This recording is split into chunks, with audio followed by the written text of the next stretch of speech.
The war with Iran is far from over. Ever since the 12-day war ended at the end of June, Iran hasn't been so much in the headlines, and we've been talking more about Syria and Gaza and other things. But there's a lot going on with Iran that indicates, rather than the war being over, we are really just in a kind of waiting period between rounds, and Iran looks like they are not stopping their nefarious activity all over the world. We're going to get into all the details in this video and really put it all together for you.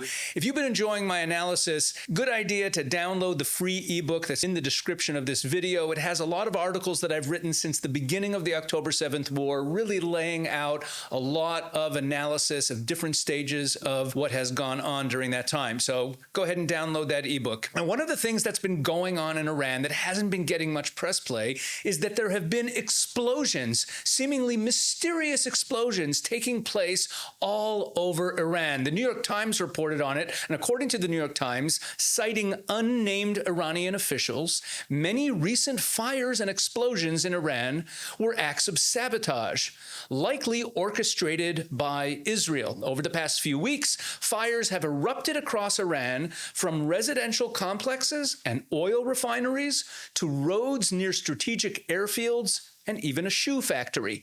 3 Iranian officials, including a Revolutionary Guards member, privately told the New York Times that Israel is the main suspect. This is consistent with Israel's known history of covert operations within Iran.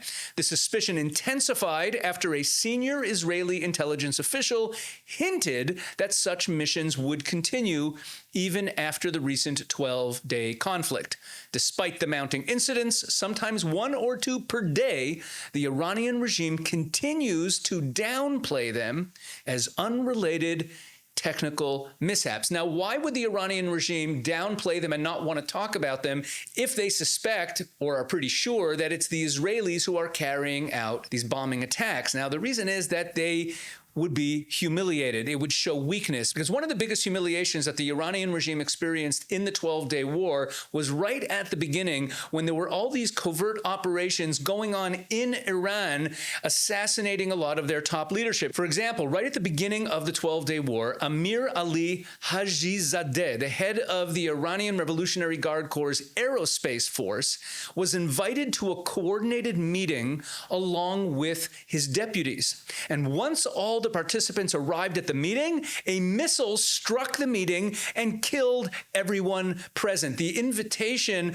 was done by the Mossad. They used the voice of someone that was familiar to all the people who attended the meeting, and this was humiliating. Besides the fact that it killed a lot of the senior leadership of the Iranian Revolutionary Guard Air Force, it also humiliated the Iranians. They realized that Israeli intelligence, the Mossad, have infiltrated them at the highest levels, and they don't want to amplify the fact that they have no answer to the fact that Israel is carrying out sabotage operations in Iran. I'll also add that Israel has been carrying out on-the-ground sabotage operations against the Iranian regime for many, many years. A lot of these haven't made it into Western media, but one of the reasons that the Iranian nuclear program was constantly being set back and set back and set back over the years is because of operations the Israelis were carrying out on the ground. At the same time as they are publicly silent about these explosions, they are also increasingly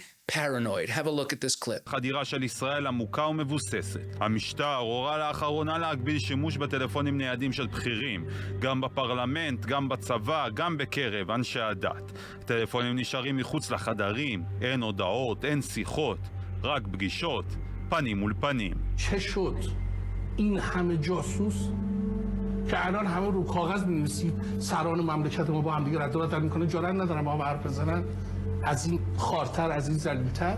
پدافند غیرقابل بیا توضیح بده، بگه من تضمین میکنم پیام رسان‌های داخلی من امنن. من به شما میگم نیستن، نه فقط پیام رسان داخلی. من الان فهمیدم هیچ. So that was from Channel 14 News here in Israel. The reporter at the beginning was Dror Balazadeh. He reports on Iranian affairs. And the gentleman that you saw speaking at the end of that clip was Aulam Ali Jafrizadeh. He's an Iranian political figure, a former member of parliament. Around this time also, over these last couple of weeks, the Iranian parliament has made it illegal for members of parliament to bring their cell phones into meetings in the legislature.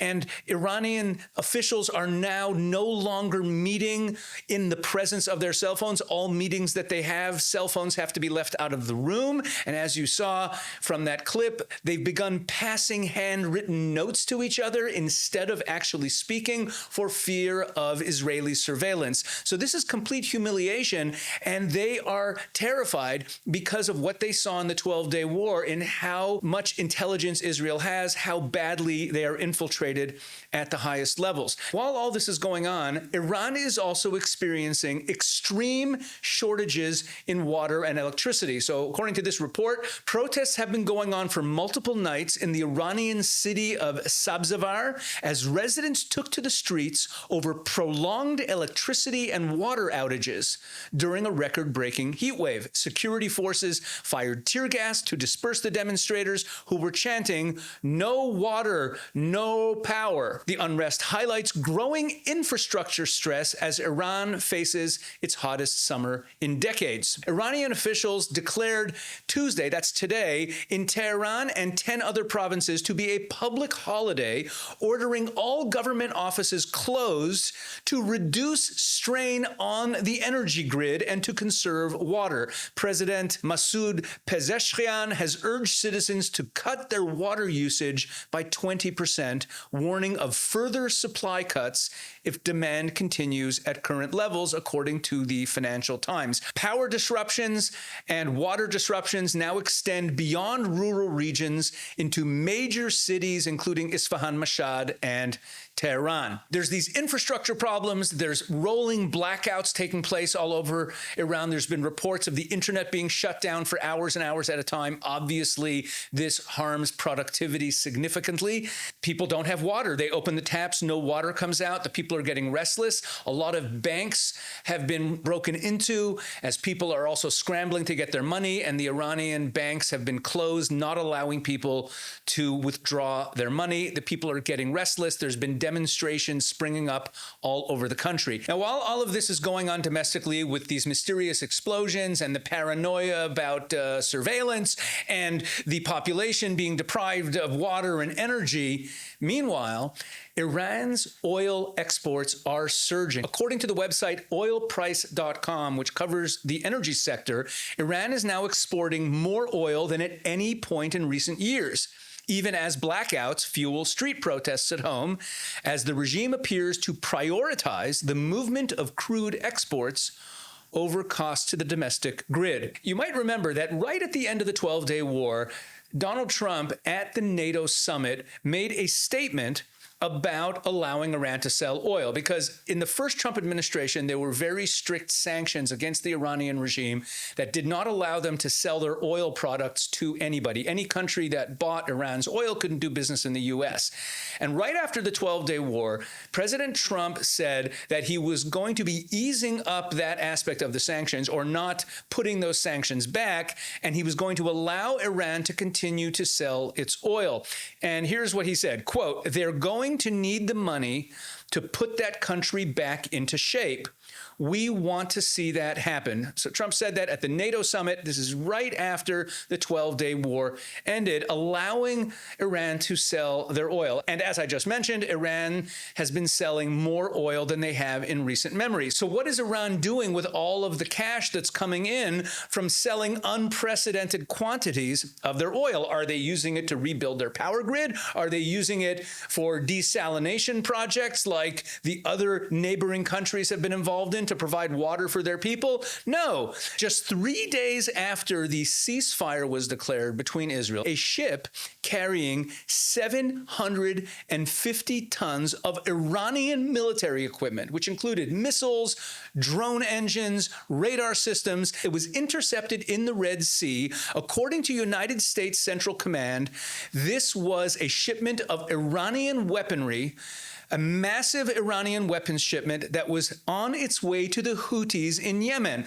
So Iran was doubling down. Right after that war ended, they were doubling down on arming their proxies. And just a couple of weeks ago, the Middle East Media Research Institute, that's memory.org, posted a video that appeared on Chinese social media. And this is a video posted by the Qin Lintao War Research Society account on the Xiaohongshu platform. And the video describes how Iran is receiving its first batch of 40 Chinese-made J-10C fighter jets equipped with PL-15 missiles. The narrator in the video says as follows, quote, Iran celebrates receiving China's aerial sniper package deal. Iranian official media has confirmed that the first batch of Chinese-made J-10C fighter jets equipped with PL-15 missiles has arrived. The complete set of 40 aircraft in the Stanos package is currently being delivered, instantly causing excitement in Middle Eastern military enthusiast circles. This isn't ordinary express delivery, but a game-changing combination that could rewrite regional air combat rules. So while the Iranian people don't have water and don't have electricity for 4, 5, 6 hours a day, and while the Iranian government is paranoid about the fact that Israel has completely infiltrated them, they are spending their oil dollars rebuilding their air force, buying advanced fighter jets from the Chinese Communist Party and sending massive weapons shipments to their proxy in Yemen, the Houthis. That's what they're spending their money on. The Iranian regime is not interested in the well-being of its people. It's just like what's going on in Gaza. In the Gaza Strip, where Hamas uses their own civilians as human shields and has no problem with them dying, or as we've reported over the last week, that they themselves were withholding food from the Gazan people in order to create the starvation narrative. The same is true with the Iranians. These jihadist Islamists are not interested in the well-being of their own people.